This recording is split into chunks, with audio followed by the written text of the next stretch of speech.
And now, Chewing the Fat Summer Sport Show with your host, Bevan Jones.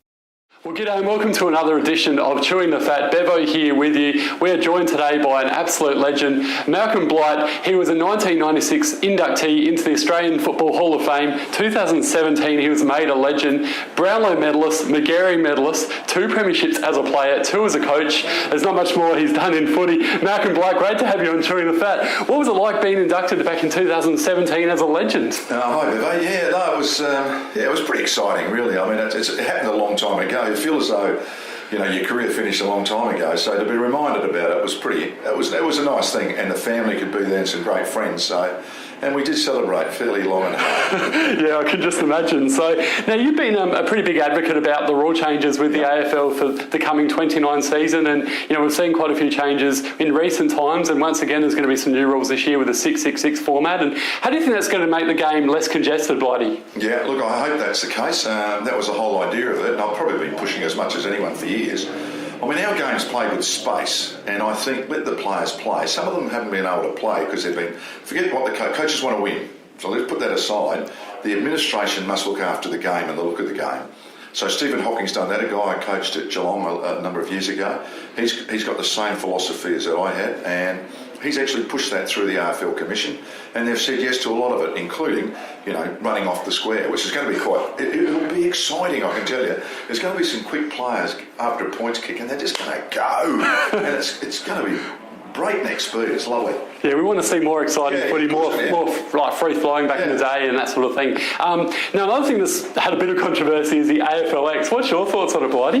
Well, I've got a funny feeling that, it's the start of something. I did it a lot of years ago, played 9-a-side, and was going to take it overseas with just on rugby pitches or soccer pitches, 100 by 50. So I'm glad it's got resurrected again. I think it'll take some teething problems, but I'll just have a look at it. It's a bit of a hit and a giggle. I call it, the T20 of footy, and that's okay. Somewhere down the track, it might be something great. Now, you've had so many moments, of course, in footy, but I just want to share a couple of interesting ones in your coaching career. Now, the first one, everyone knows about David Pittman and that famous game when you told him that he was pathetic after the game. What's your relationship like with Pitto now, and where did this all come from, Blighty? Look, I think it's okay. He probably hates me deep down. He ended up playing in 2 premiership sides and never got dropped ever while I was there. So he became a very important player for the team. No, it was just that one of the problems I had with ruckmen, and I think they're very important, so I rate them highly. Some ruckmen lean, some jump. I don't like the leaners. Just lean in and don't go hard every time. So from that point on, you ever look at any of David's footage, he actually jumps hard. That particular day, I didn't know it at the time, he said he was injured a bit, so that's why he struggled a bit. But you don't lean. In my teams, I didn't want anyone to lean. I wanted them to jump and, be physical about the whole thing. Yeah, that makes sense. And speaking of sprays, you gave an almighty spray many years ago to your Cats, and this is a classic. I love talking about this. You're playing against the Crows and you were down at half-time. You turned the lights off and gave them an almighty spray.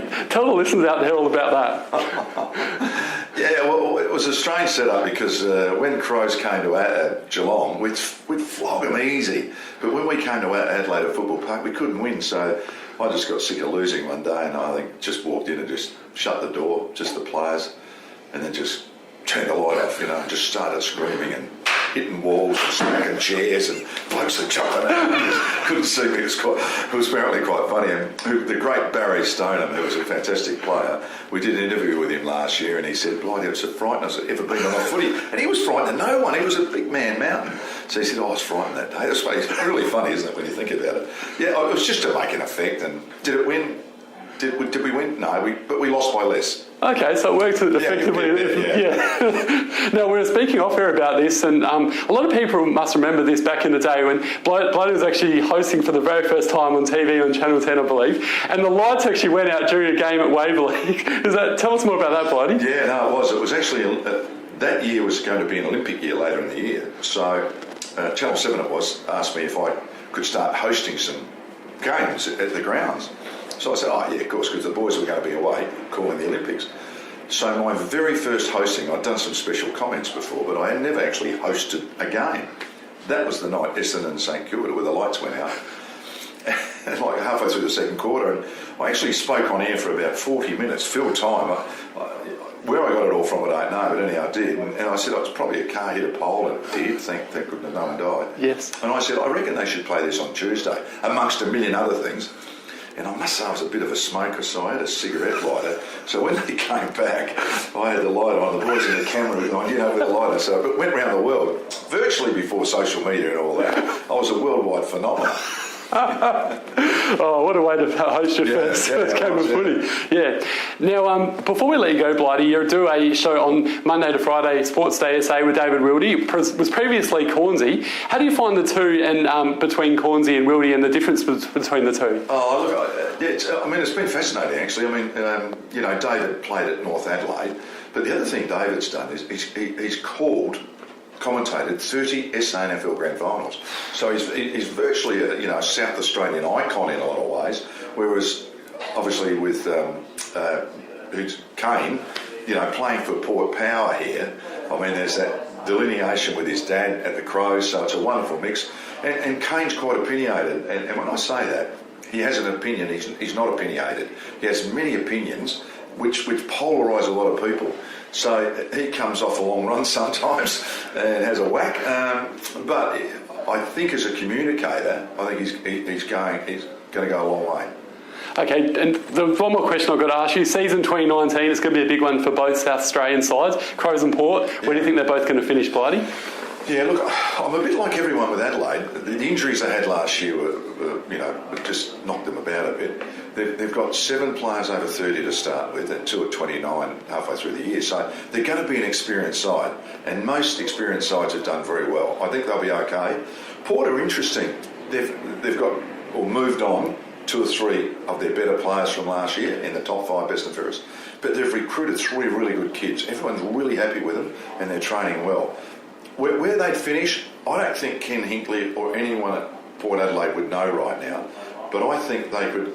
Don't forget they won 12 games last year and lost, 7 out of the last 8 or something. So 3 or 4 of those players are now gone. Perhaps this enthusiasm of youth, I think they can still knock on the door of the 8.